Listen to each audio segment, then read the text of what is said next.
Fengal cyclone effect ಬೆಂಗಳೂರಿಗೂ ತಟ್ಟಿದೆ. ವಿಪರೀತ ಚಳಿಯಿಂದ ಸಿಟಿ ಮಂದಿ ಗಡಗಡ ನಡುಗುತ್ತಿದ್ದಾರೆ. ಸಾಲದಕ್ಕೆ 2-3 ದಿನ ಸಿಲಿಕಾನ್ ಸಿಟಿಯಲ್ಲಿ ಮಳೆ ಅಬ್ಬರಿಸಲಿದೆ ಅಂತ ವೆದರ್ ಡಿಪಾರ್ಟ್ಮೆಂಟ್ ಎಚ್ಚರಿಸಿದೆ.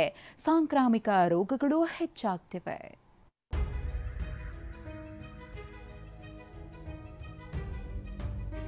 ಚುಮು ಚಳಿ, ತಣ್ಣನೆಯ ಗಾಳಿ, ಮನೆಯಲ್ಲಿರೋಕ್ಕೂ ಆಗ್ತಿಲ್ಲ, ಸ್ವೆಟರ್ ಟೋಪಿ ಇಲ್ಲದೆ ಹೊರಗೆ ಕಾಲಿಡೋಕ್ಕೂ ಆಗಲ್ಲ.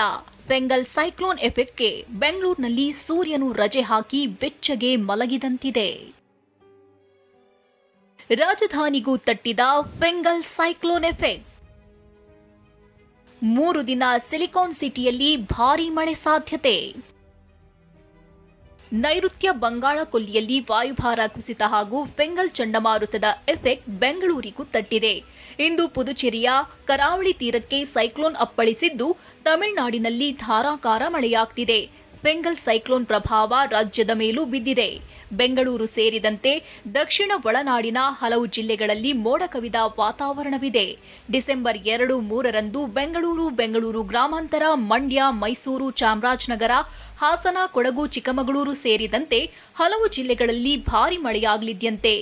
ಬೆಂಗಳೂರಿನಲ್ಲಿ ನವೆಂಬರ್ 30ರಿಂದ ಡಿಸೆಂಬರ್ 3ರವರೆಗೆ ಹಗುರದಿಂದ ಸಾಧಾರಣವಾಗಿ ಮಳೆಯಾಗುವ ಹೆಚ್ಚಿನ ಸಾಧ್ಯತೆ ಇದೆ. ಬೆಂಗಳೂರಿನಲ್ಲಿ ಕನಿಷ್ಠ ಉಷ್ಣಾಂಶ ಸುಮಾರು 18 ಡಿಗ್ರಿ ಸೆಂಟಿಗ್ರೇಡ್ ಹಾಗೂ ಗರಿಷ್ಠ ಉಷ್ಣಾಂಶ 25ರಿಂದ 26 ಡಿಗ್ರಿ ಸೆಂಟಿಗ್ರೇಡ್ ಇರುವ ಹೆಚ್ಚಿನ ಸಾಧ್ಯತೆ ಇದೆ. ಮೆಟ್ರೋ ಸಿಟಿಯಲ್ಲಿ ಮಳೆ ಅಲರ್ಟ್ ಬೆನ್ನಲ್ಲೇ ಬಿಬಿಎಂಪಿ ಅಧಿಕಾರಿಗಳ ರಜೆ ರದ್ದಾಗಿದೆ. ಎಚ್ಚರಿಕೆಯಿಂದ ಇರುವಂತೆ ಅಧಿಕಾರಿಗಳಿಗೆ ಸೂಚನೆ ನೀಡಲಾಗಿದೆ. ನಾಳೆ ಮತ್ತು ನಾಳೆದ್ದು ಕೆಲವು ಕಡೆಗೆ ಲೈಟ್ ಟು ಮಾಡರೇಟ್ ಇದೆ ಮತ್ತು ಕೆಲವು ಕಡೆಗೆ ವೆರಿ ಹೆವಿ ರೇನ್ಫಾಲ್ನು ಬರ್ಬೋದು ಅಂತ ಇದೆ. ಈಗ ಯಾವ ಕಡೆಗೆ ವೆರಿ ಹೆವಿ ರೇನ್ಫಾಲ್ ಬರುತ್ತದೆ, ಯಾವ ಕಡೆಗೆ ಲೈಟ್ ಅಂಡ್ ಮೀಡಿಯಂ ಬರುತ್ತೆ ಅದು ಹೇಳೋದಿಲ್ಲ. ಹೀಗಾಗಿ ನಾವು ಎಲ್ಲರೂ ಫುಲ್ ಎಚ್ಚರಿಕೆಯಲ್ಲಿ ನಮ್ಮ ಸಿಸ್ಟಮ್ಗೆ ಇಟ್ಟಿದ್ದೇವೆ. ಎಲ್ಲ ರಜೆ ಕ್ಯಾನ್ಸಲ್ ಆಗಿದೆ. ಇನ್ನು ಹವಾಮಾನ ವೈಪರೀತ್ಯದಿಂದ ಮಕ್ಕಳು, ವೃದ್ಧರ ಆರೋಗ್ಯದಲ್ಲಿ ಏರುಪೇರಾಗ್ತಿದೆ. ಕೆಮ್ಮು, ಶೀತ, ಜ್ವರ ಸಮಸ್ಯೆ ಕಾಡ್ತಿದೆ. ಥಂಡಿಗೆ ಹೋಗದಂತೆ ವೈದ್ಯರು ಸೂಚಿಸಿದ್ದಾರೆ. ಆದಷ್ಟು ಬಿಸಿ ನೀರು, ಬಿಸಿ ಆಹಾರ ಸೇವಿಸಿ. ಥಂಡಿ ವಾತಾವರಣದಿಂದ ಹೃದಯಾಘಾತ, ಸ್ಟ್ರೋಕ್ ಆಗುವ ಸಾಧ್ಯತೆ ಇದೆ ಅಂತ ಎಚ್ಚರಿಸಿದ್ದಾರೆ. ಯಾಕೆಂದರೆ ಈ ಟೈಮ್ನಲ್ಲಿ ರಕ್ತನಾಳಗಳು ವ್ಯಾಸೋ ಕನ್ಸ್ಟ್ರಿಕ್ಷನ್ಸ್ ಅಂತ ಹೇಳ್ತೀವಿ.